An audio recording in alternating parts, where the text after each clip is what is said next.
इसमें कामयाब ईरान हो पाएगा या फिर जो अलग अलग यातनाएं देना या ब्रेन वॉश करने की प्लानिंग है, क्या वाकई सेंधमारी हो पाएगी मोसाद में, देखना दिलचस्प होगा। इन सभी के साथ ईरान इजरायल जंग से जुड़ी एक और बड़ी खबर जान लीजिए। हमले में IRGC खुफिया प्रमुख की मौत होने की खबर है।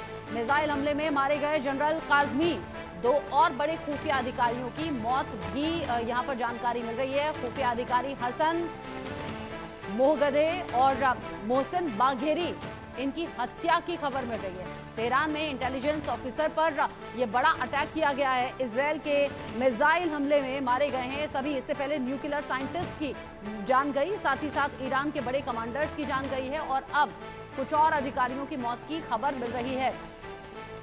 इजरायल लगातार ईरान में बड़ी तबाही मचा रहा है, बड़ी संख्या में जान जा रही है और खास लोगों की जान जा रही है अजय।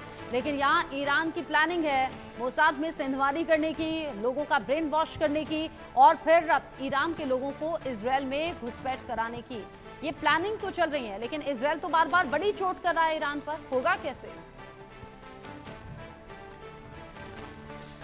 देखिए, बिल्कुल जिस तरीके से लगातार जो चीज़ें हो रही हैं वो अपने आप में बताती है कि कहीं ना कहीं ये जो एक दूसरे पर हमले करने का सिलसिला है, जब तक ये थमेगा नहीं, जब तक दोनों देश कहीं टेबल पर नहीं आएंगे, तब तक मीडिएशन नहीं होगी और ये जंग रुक भी नहीं सकती है। अभी जो ताज़ा खबर आ रही है, मैं आपको बता दूं, जो जानकारी मिल रही है उसके मुताबिक जो ईरान के फॉरेन मिनिस्टर है उन्होंने एक बड़ी स्टेटमेंट दी है और पार्लियामेंट में, ईरान की जो पार्लियामेंट है उसमें एक बिल तैयार किया जा रहा है जिसमें ईरान जो है वो न्यूक्लियर संधि का मेंबर नहीं रहेगा। इस चीज़ को लेकर जो है वो प्लानिंग की गई है और ये न्यूक्लियर संधि के लिए जो एक एसोसिएशन बनाई गई थी, न्यूक्लियर नॉन प्रोलिफरेशन थ्रेटी TT, उस TT से जो है वो कहीं ना कहीं ईरान अपने आप को बाहर करने की तैयारी में है और ये पार्लियामेंट में बिल लाकर उसे पास करके कहीं ना कहीं इस चीज़ पर आगे बढ़ा जाएगा और इसका मतलब साफ है कि ईरान अपने आप पर कोई भी पाबंदी जो है वो नहीं रखेगा। इसके बाद सीधे तौर पर अगर ये फैसला हो जाता है, बिल पास होता है, तो इसके बाद कहीं ना कहीं ईरान पर हमलों का सिलसिला